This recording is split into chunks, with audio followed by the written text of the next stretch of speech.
Something weird is going on.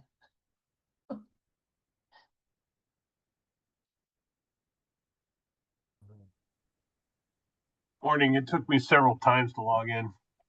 Wow, this is my fourth attempt. I knew it was weird that nobody was here yet. Hi, Sandy. Do you see us here in the office, Debbie and I? Yes. Okay, You're in. you're in, Debbie. Yeah. Okay. Yeah, I see myself. Hey, Sandy. Hello. Good morning, tried Sandy. How are too. you? Was very strange. This is This my isn't fourth working try to now. get in. My headphones aren't working.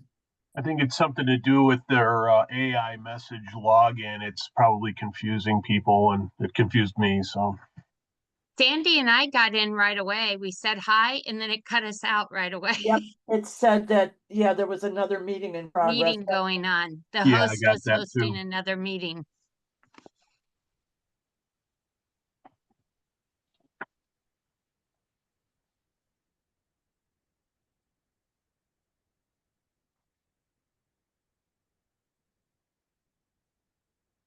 And I haven't seen Jan in a long, long time. Welcome.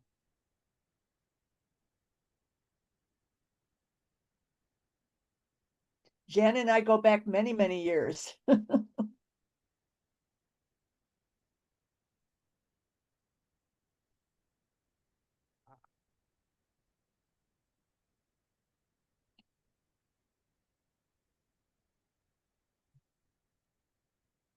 We'll start in a couple minutes, guys. Yeah, if we had problems, other people might be Yeah. too.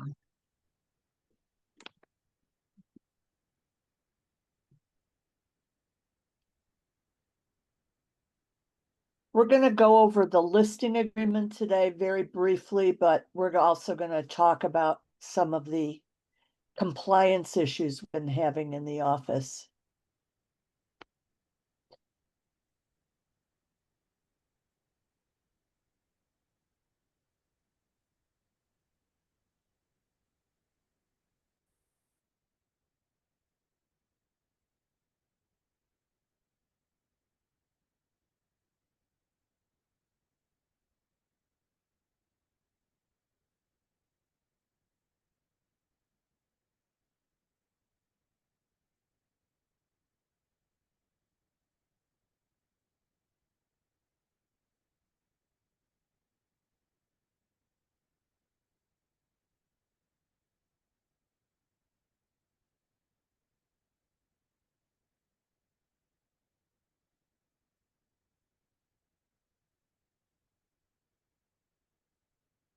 Got 17 people here.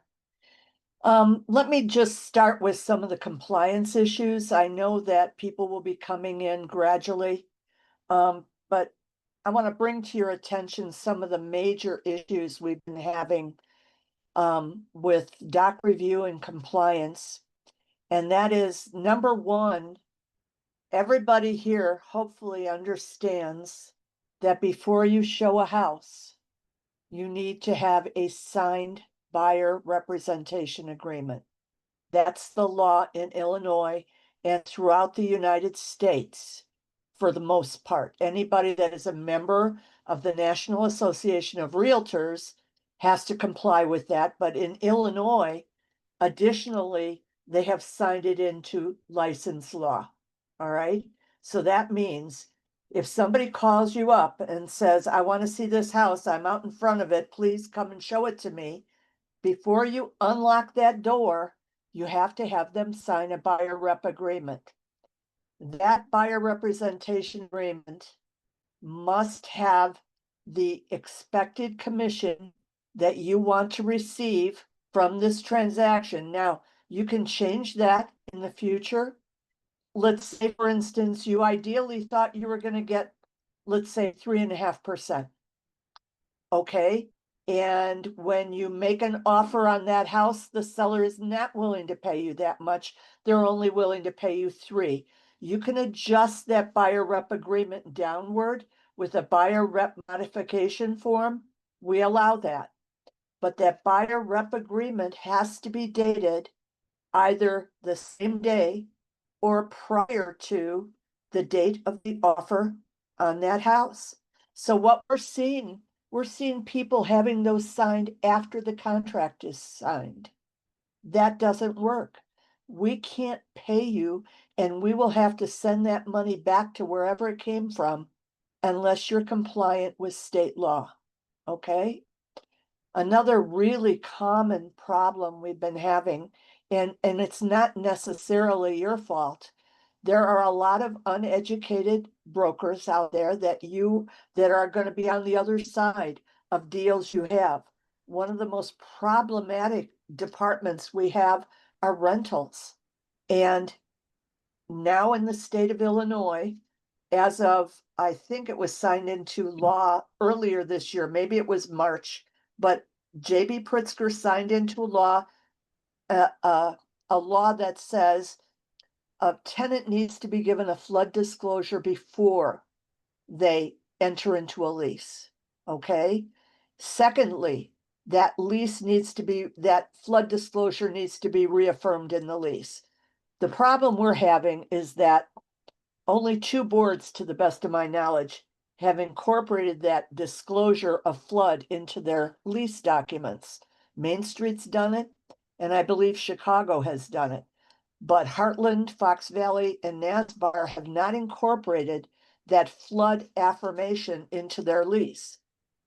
So in that case, because we're not getting the 2 that the law requires, we're asking for a second flood disclosure.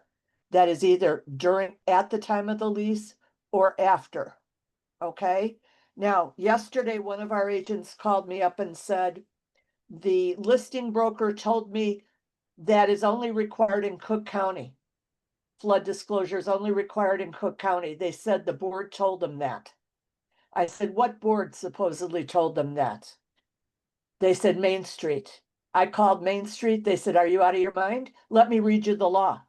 I said, oh, I've got a copy of the law right here. I just wondered, were you giving out erroneous information?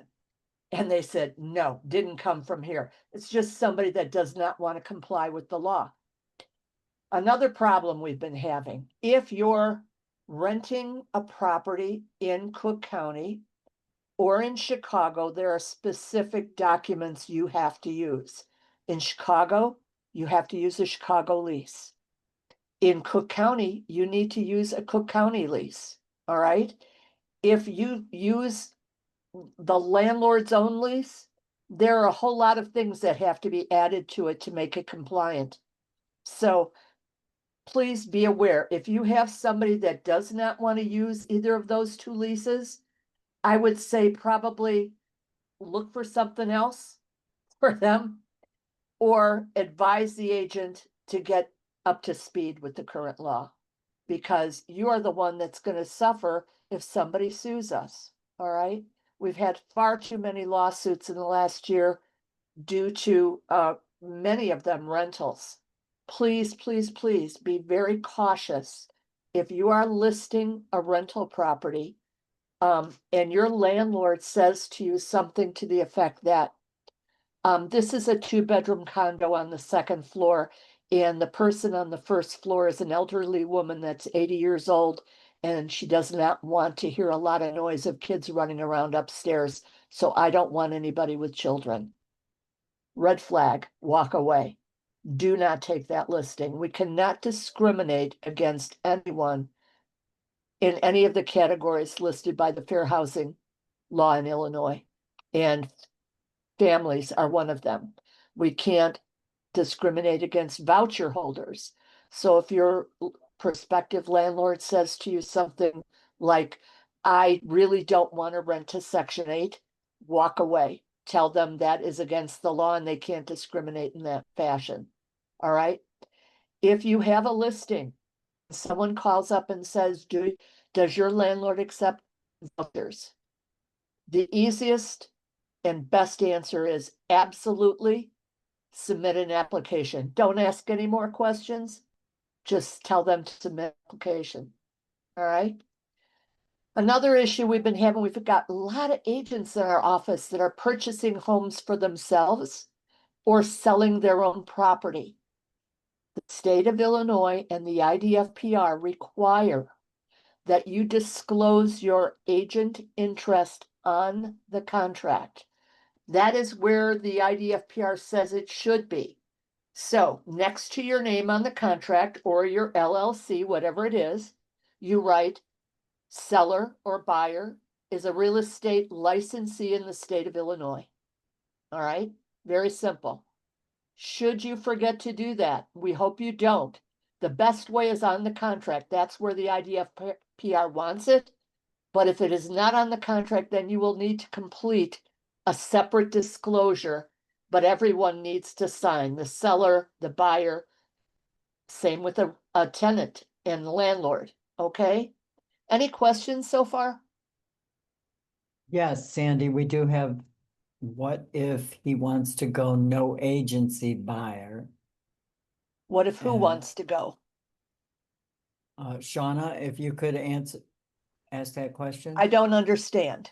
Oh, I had someone call me and he did not want to use a buyer agency, but he wanted me to show him a property. So he would have to sign a no agency, right? Well, actually, the IAR is telling us that unless you're the listing agent, no agency doesn't cut it.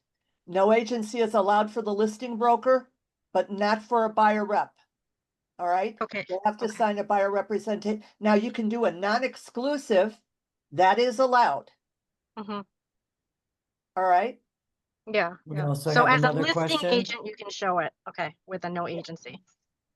Correct. Okay? Another Okay. question? Another question, Yeah. what if the landlord is not approved to accept Section 8? How do That you doesn't handle mean a that? thing. Quite honestly, that is an excuse. A lot of people think that is valid and it's not. Section 8 will approve that property after the lease is signed. All right? I ought to know. I used to work for the Section 8 office in Arlington Heights. No excuse. That does not, just because they weren't approved previously, does not mean they could not be approved in the future. Any other questions? That's all of them for now. All right. All right, some people are having some challenges completing the listing agreement. So I was thinking we could just go real briefly through the listing agreement. And then afterwards, you can shout out any challenges you're having. And is there a way for me to share my screen? Yes, All right, let's see here. See if I can. Sharing is not turned on, it says. okay, I just turned it on now. Okay. All right, let's see here. Can everyone see the listing agreement that I put up? Yes. Oh, is it large enough for you to read? It would be better if it was a little larger. I will try and do that. Let's see if I can do that. Plus, how about now? Good? Yes. Okay. All right. This is pretty straightforward, and all it is a matter of filling in the blanks. Okay. Line 1, the name of the title holder. Line 2, let's say on line 1 it was the LLC name. All right. Title is held by, this is the LLC as well. All right. Or the name Mr. Seller in this case. I made up all of this is fictitious, so don't pay attention. It might not make any sense. The property address is 123 Main Street. It's in Kane County. Anywhere is the township. I put in the permanent index number. This is the tax ID number, which should be easy for anybody to find on the tax website if your seller does not have a copy of their tax bill. All right. Anything that is not to be used in this listing agreement should technically be lined out so that everybody, especially in doc review, knows what they're looking at. For instance, in this case, we do not have an assigned parking spot. It's not a condo. There is no storage space. This agreement begins on 9/18, which is today. It ends on 9/17 of 2026. I've taken it for a full year. Okay? The listing price at line 15 is $525,000. Had we been selling this property in as-is condition, I would also have put an X on line 15 for as is. All right? Compensation, and this is important for you to understand that we can have a number of, we don't tell you what to charge. You can charge whatever you want to.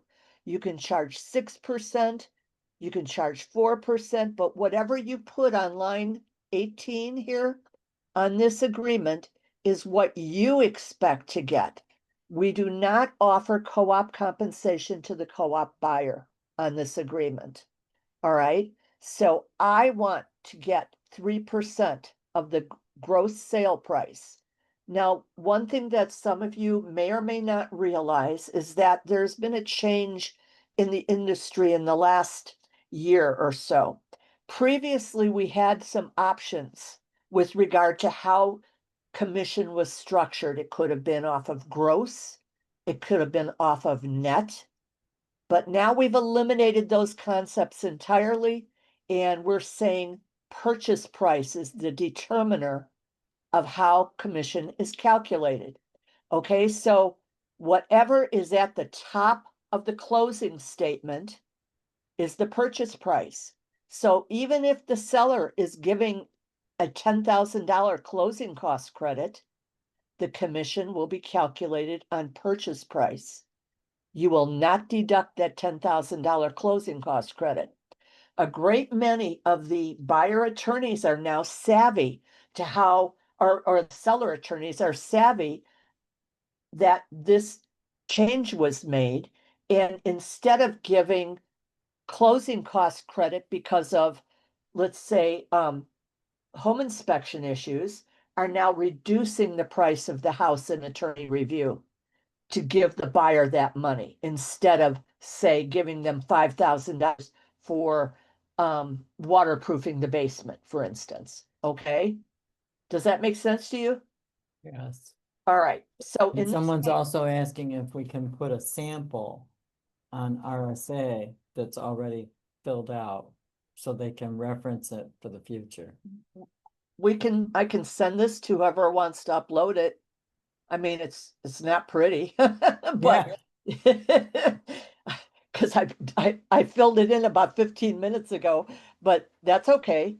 So yes, we and can upload. yeah, absolutely. Now, Okay. keep in mind, what I've said here is not company policy. This is me. I'm an independent agent. I can do what I want. At line 19, I've said, Mr. and Mrs. Seller, I'm going to charge you an administrative fee of $200. You don't have, you could put zero in here. I'm fine with that.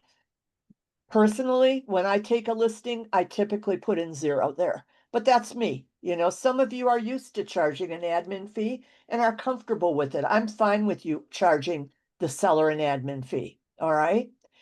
Now, we added at line 20, when they were preparing this document, a provision for a cancellation. And more, especially as the market tightens up a little bit and sellers are sitting a little bit longer on the market, they get nervous and they start saying, well, maybe I should cancel and go with somebody else. Here, I had an agent yesterday call me and say, I've already spent $750 on photos and I've only been on the market 4 weeks and they want to cancel me. And I said, let me look at your listing agreement. And I pulled it up and she did not have a cancellation fee, unfortunately. And I said, well, you've got a couple choices. You could try and reason with them and ask them if they will compensate you for those expensive photos. She says, well, they said they want to rent it now and they've already found renters. And I said, did you fill in the paragraph on our listing agreement that covers the contingency if they found a renter and didn't tell you? And she said, I don't know. I looked at it And we'll get to that in a second. So on this one, I've put in a $500 cancellation fee. That would at least partially compensate me if I had spent $700 on photos. All right. Let's go down to paragraph 6, additional compensation. This is the contingency where a member of the public calls up the listing agent and says, I don't want an agent. I don't want to be represented. And you give them a no agency to sign, and they agree to sign the no agency. You take them through the house. They want to write an offer on the house. I've told the seller that in that case, I will charge them an additional 1%. Okay? So that's like on open house and stuff? When you do Well, that? if it's your listing sitting in open house, Mhm. yes. You give Okay. no agency to every person that enters. But I Right. would also advise you, if you're sitting your own open house, ask everyone, are you represented by an agent? Mhm. All right. Do you have an agent? Because some of these people think that even though they have an agent, they can cut in front of other people by having you write up that offer. Big problem. Okay. Mhm. Definitely find out if they've got a relationship, because you don't want to be accused of stepping between an agent and their client. All right. Yeah. So in this case, somebody comes, does not want representation, they're willing to do no agency. I will charge the seller an additional 1% for filling out that form, that contract for them. You are allowed to present comps to the buyer. And doing no agency, you are still allowed to advise the seller if this is a good offer or not. If you do dual agency, you lose your ability to advise either side. So in this case, I'm doing no agency. I am not advising the buyer whatsoever what to bid.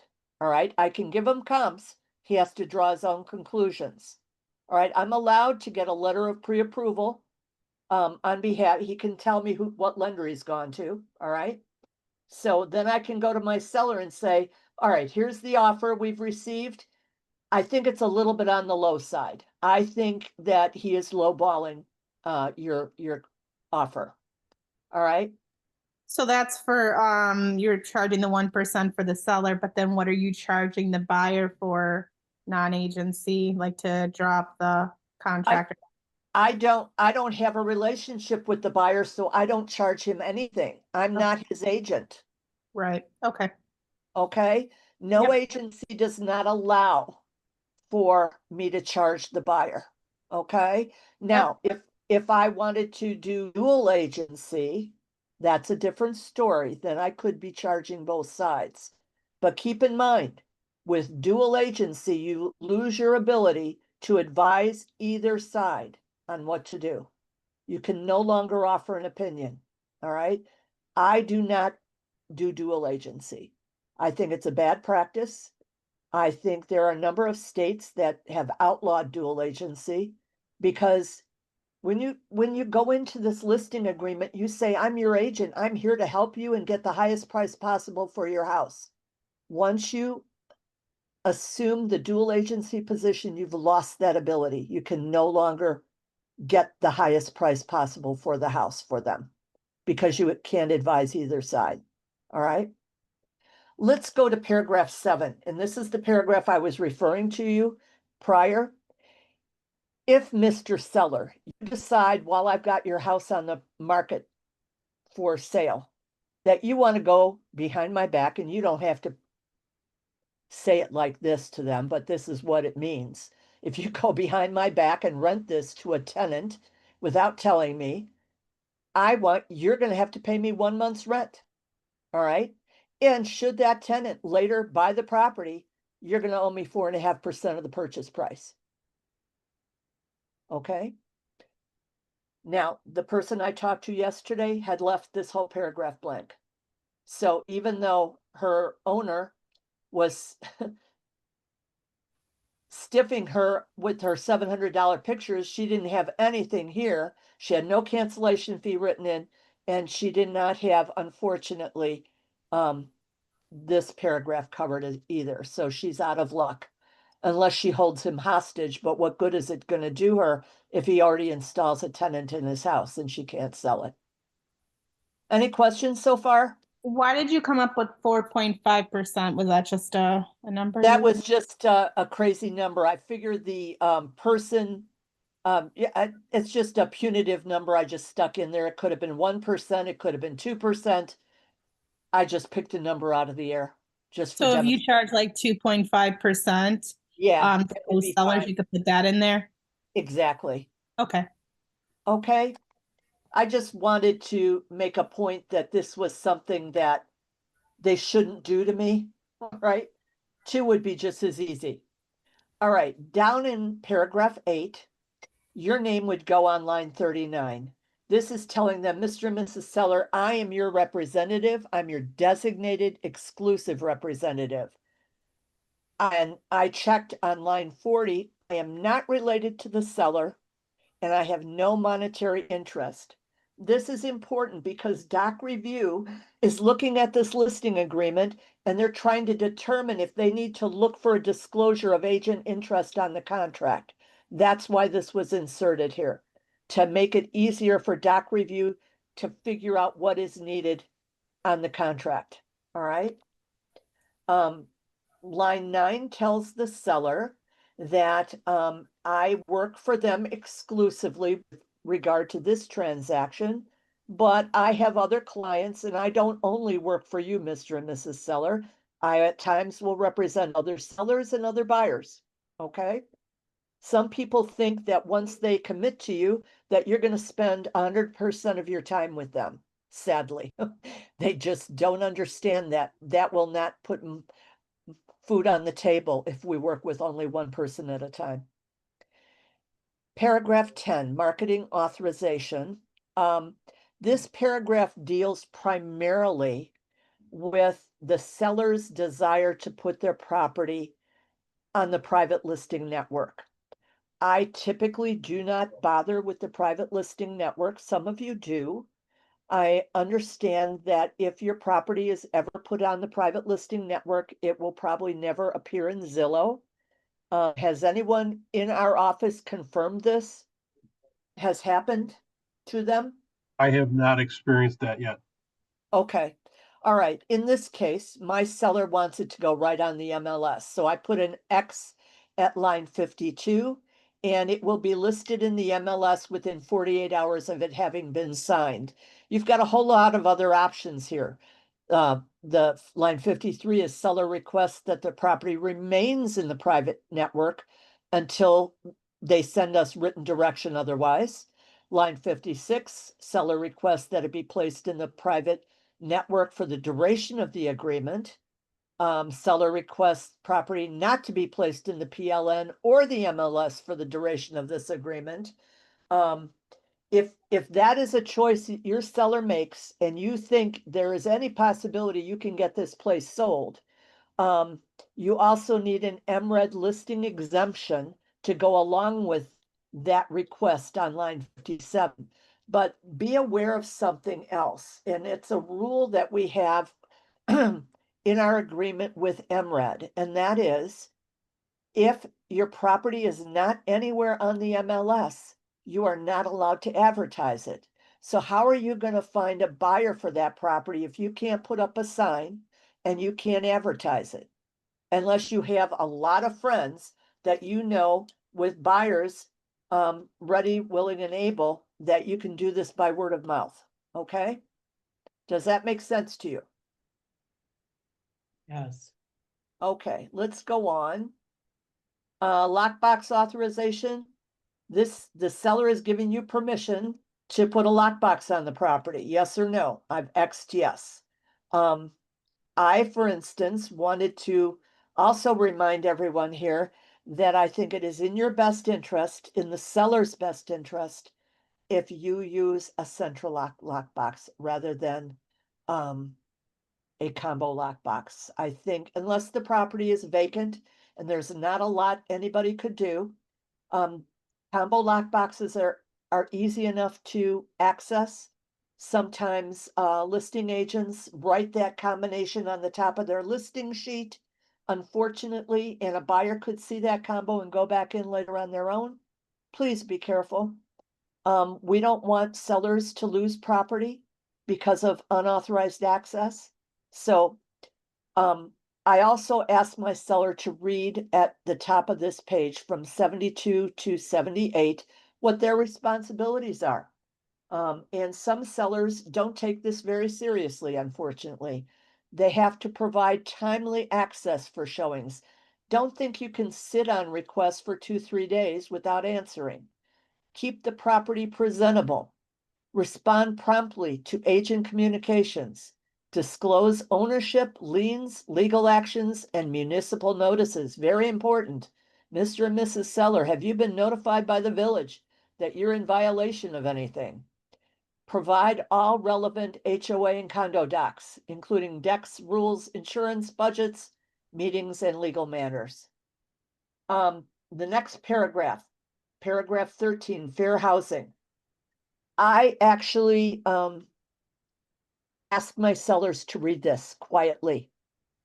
I said, do you understand all of the different parties that are protected in Illinois by the Fair Housing Ordinance? And then, Mr. and Mrs. Seller, I need you to initial line 87. All right. The next paragraph is pertaining to minimum services. And I'm sure if you've been around any length of time, you will be acquainted with some of the brokers that we have in our marketplace who are what are called minimum service brokers. Basically, they take a listing for maybe whatever, $400, $500. They lead their sellers to believe that they are still by owner, because I've gone in and shown these properties and the seller is standing there showing the house and saying, I'm by owner. You send your contract direct to me if you want to make an offer. Don't do it. It's a violation. You must, by Illinois state law, that listing broker, even if the seller doesn't realize he's got a listing agent, is the person that that contract has to be presented to. All right. Now, he can put on the MLS that you are to call the seller for appointments.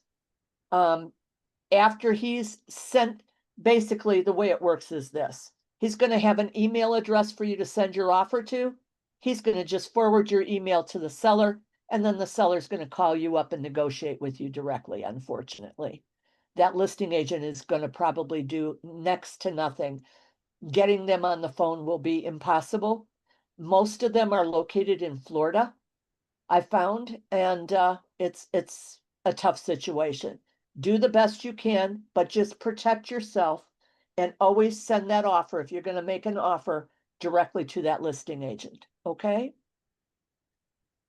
Any questions? No, we're good. All right. Paragraph 15, possible dual agency. This is another situation where I explain to my sellers that there are many things that I cannot do while acting as a dual agent. In my case, I have them read this and I say, for that reason, Mr. and Mrs. Seller, I won't do dual agency. I will only do no agency if somebody approaches me, a member of the public. All right. Something you need to be aware of as well.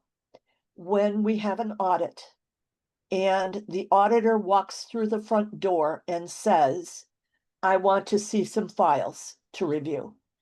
Normally, their request is, please show me your last 10 dual agency transactions.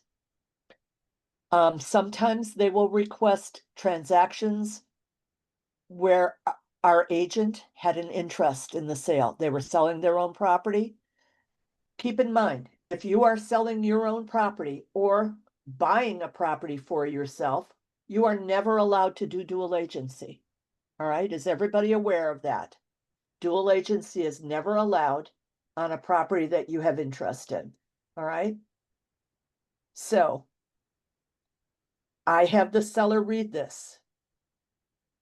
You can read it to them if you prefer. You treat everybody honestly. You provide information about the property to the buyer. You disclose any latent defects you are aware of.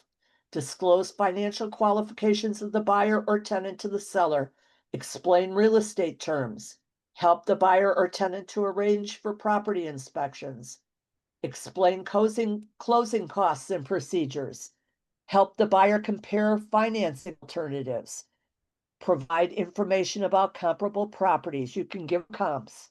What you cannot do, once you enter into dual agency, you cannot disclose any confidential information that you learn from either party.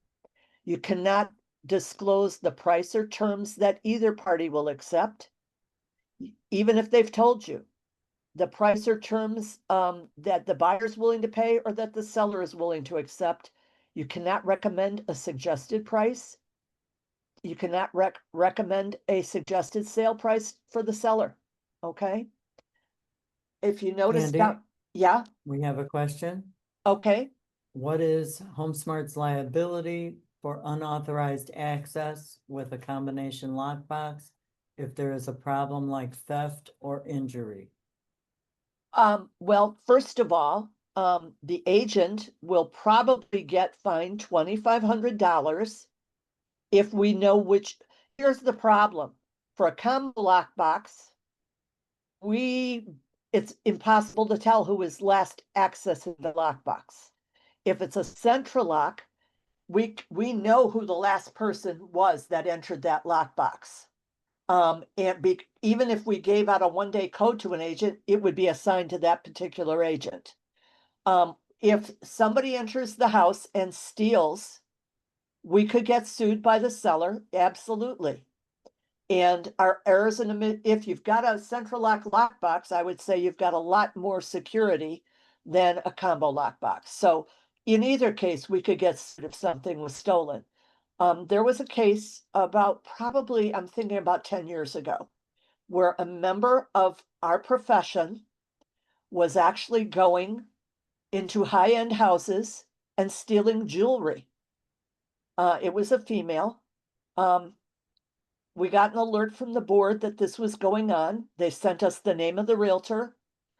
This agent was arrested. She went to jail, I believe. I don't think, I know they stripped her of her license immediately, but that didn't necessarily mean we got the money back, because I think that agent was burning through that money. Who knows what her motivation was, okay? But if there's a loss, hopefully the seller's got insurance to guard them against financial loss. But that is something you need to discuss with your seller when you're putting the house on the market. I have a listing that I took recently where the seller said, no, I will not allow a lockbox on my house. And that is their privilege. You know, it's an elderly couple in their 80s. They said they would not feel comfortable with anybody in the house unless they were there.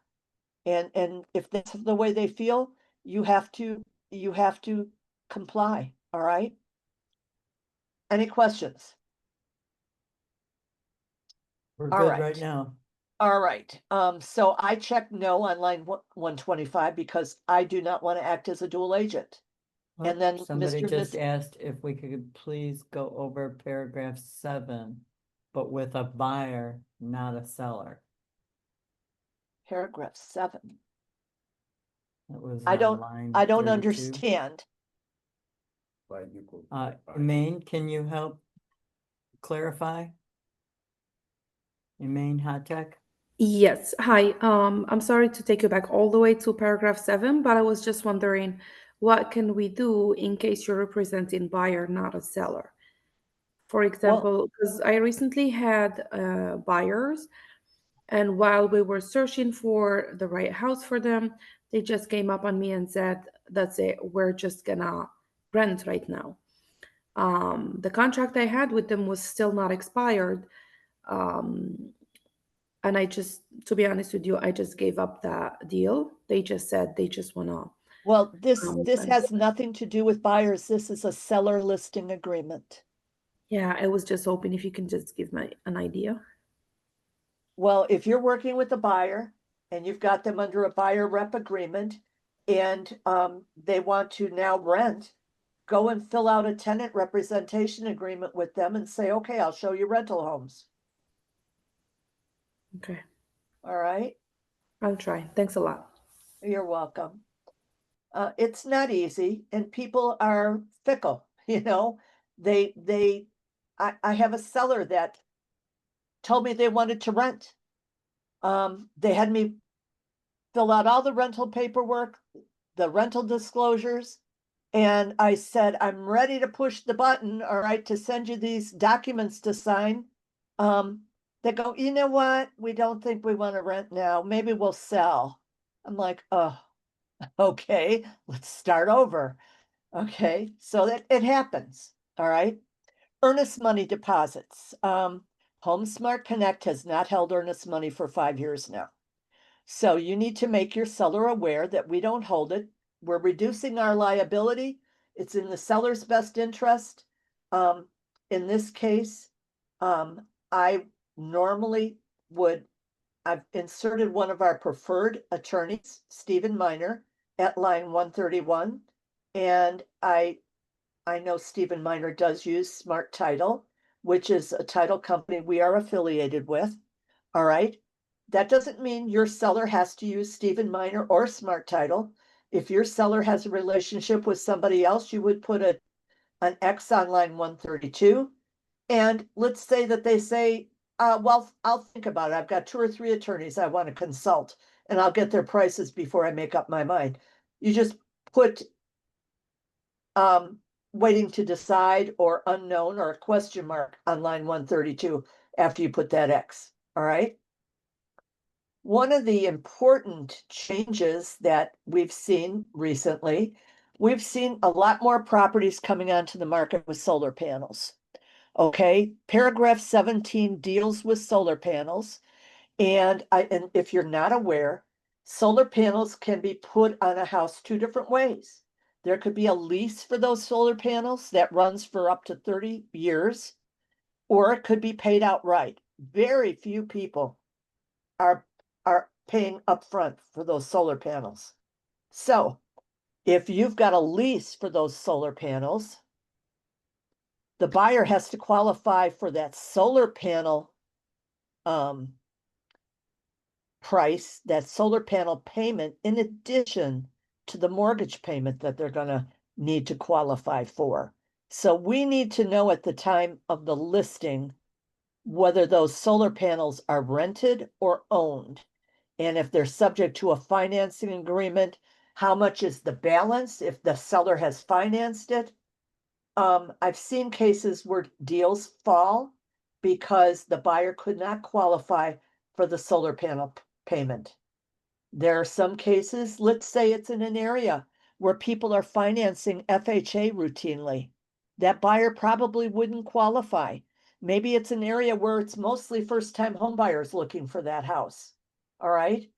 So the seller may be forced to pay off that loan on their own. All right. Or have the solar panels removed. All right. And break their lease. There's probably a penalty for breaking the lease, but that's something, it's all contained within the solar panel documents that they signed. All right.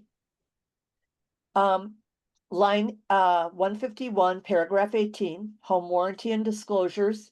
The seller agrees to provide the buyer with a limited home warranty policy from, you could insert the name of any home warranty company you want and the cost of that home warranty. A lot of sellers prefer to wait and see if they've got any challenges with their home inspection before they throw that offer out there.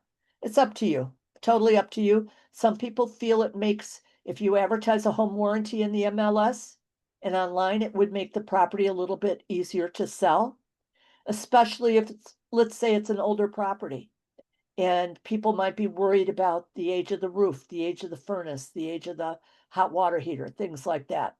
Okay. The next 2 paragraphs are for pretty much information. Go ahead and read them. It's basically saying that we're not liable for things we don't know about. Seller disclosures.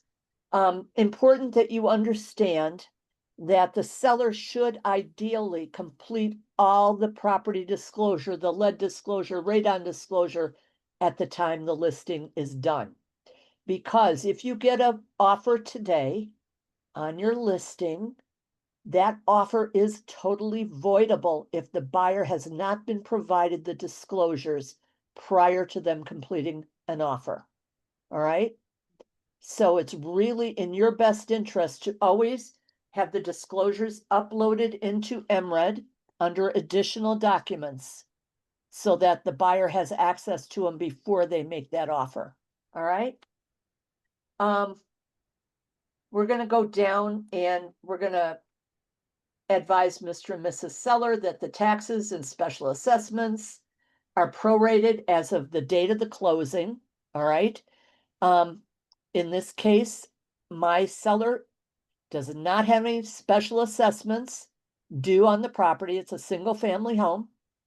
Once in a while, you'll see special assessments levied by a neighborhood, not very commonly.